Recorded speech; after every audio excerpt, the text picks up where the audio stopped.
Hey, Morningstar. Thank you again for inviting me into your gathering place for your small group as we look at week number 2 of what it means to follow Jesus. Last week, we took a look at what Jesus doesn't invite us to. He doesn't invite us to follow a list of rules and regulations, do's and don'ts, because that's what religion is. Religion is about believing the right things and behaving the right way. Jesus doesn't say, hey, I want to invite you to follow that.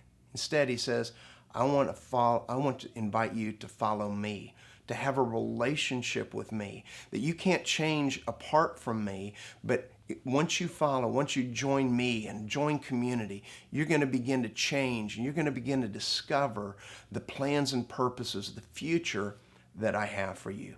Last week we took a look at a tax collector by the name of Matthew, and this week we took a look in services at the first 4 disciples that Jesus called to follow him.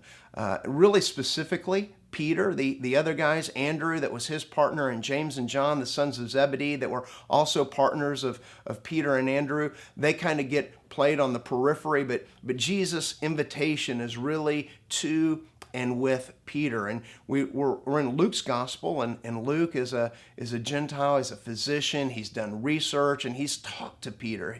In his research, before he even wrote a word of his gospel, his account of Jesus' life, he met with Peter and said, Peter, tell me what happened on that seashore. Because Matthew, when he wrote his gospel, said, Jesus walked by and said, come follow me. You left your nets and followed. And that just seems a little too simplistic to me. Was there something else going on? How did it go down that day?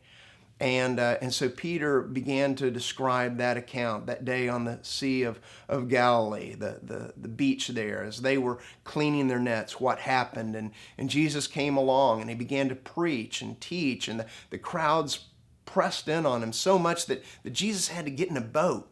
And so he asked Peter, hey, can I borrow your boat? Would you loan it to me? Would you push out so that I can be in the boat and teach and more people are going to hear? And what happened is that Peter got stuck. I mean, he was stuck there. Instead of being able to finish cleaning his nets and go home and get a good day's sleep before he got up and had dinner and went to work, working the night shift there, fishing on the Sea of Galilee. Instead of being able to do that, he got stuck out in the boat, and Jesus continued to preach and teach and preach and teach and preach and teach.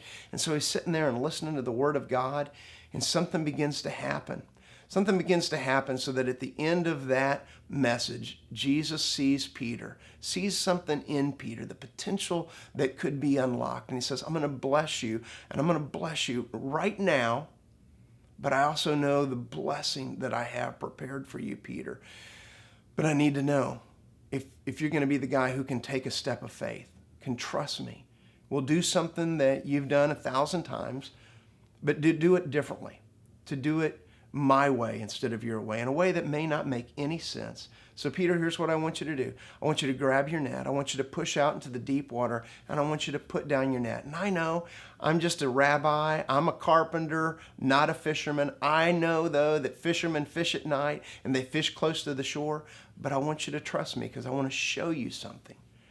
And so after Peter had sat and listened, loaned Jesus his boat, he put down his nets, and he did something he had always done in a different way, and God provided this miraculous catch of fish.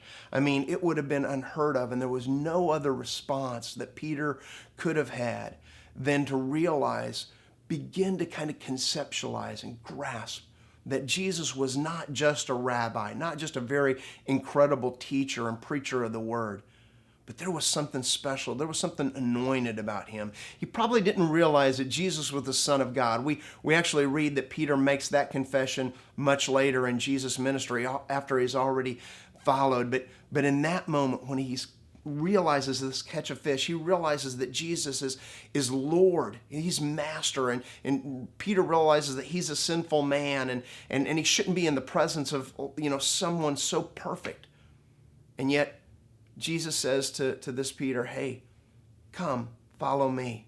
You used to fish for people. I'm going to enable you, to equip you to fish for people. Not for fish, but to fish for people. To go and make disciples who will be just like you, who will come and follow me. Hey, in that we see the four phases of following, and I want you to begin to talk about what phase you're in. Are you in the sit and listen phase? You're just gathering information. You're new to church and Christianity, peeking over the fence at Jesus, as Matt Grube, our small group director, likes to say.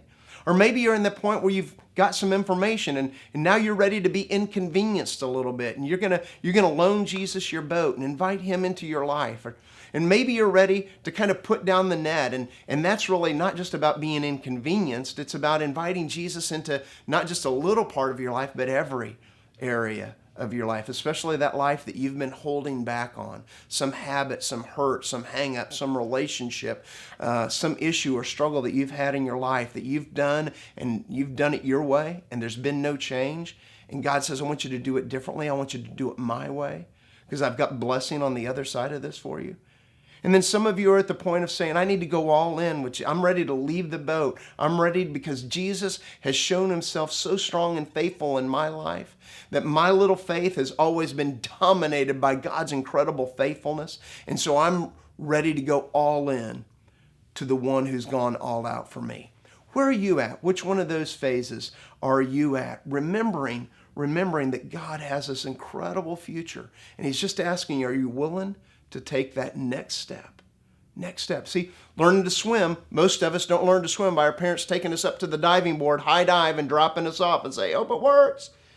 You know, we begin in the kiddie pool, and then we take some swimming lessons, and then we go to the bigger pool, and then someday we go off the low dive and the high dive, and then it's a step. And that's what Jesus invites us to do today, to take that next step, to follow him. The way that we stay alive and growing and don't grow stagnant in our faith is to know and take the next step that Jesus is encouraging, inviting us as he says, hey, come, follow me.